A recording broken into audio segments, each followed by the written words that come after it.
Sequence family, I want to talk about a specific barrier, which is if you feel that you are too busy to exercise.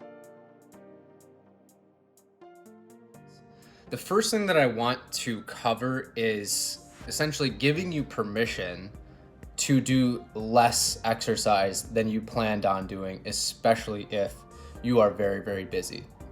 Let's say that work was overwhelming, I had to get home, I had to take care of things with family, and the idea of exercising for 30 to 45 minutes is it's just not going to happen. There's too much going on. What we can do is we can cut down the demand for exercise, the time demand. So maybe you can only squeeze in 5 minutes. The idea with this is that even if we are doing this at low intensities or at low durations, we're keeping the routine going, because oftentimes people feel that the hardest part is actually getting the momentum going. So even if you exercise for 5 minutes, at the very least, you're not breaking the momentum of forming a routine. So that's step number one, is being okay with doing less and giving yourself permission to do less. The next strategy is called coping planning. So coping planning involves foreseeing a barrier and then making a plan to work around that barrier.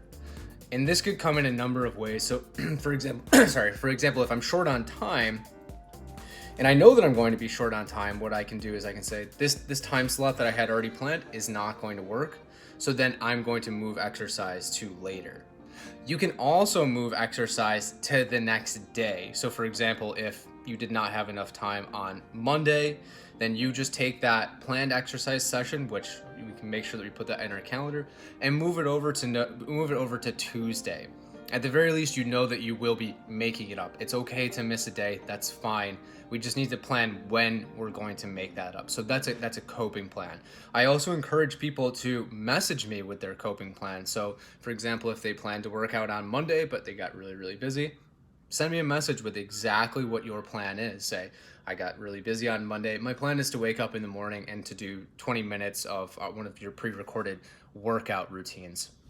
So the two things, if you're feeling really busy, if you're feeling overwhelmed, give yourself permission to do less.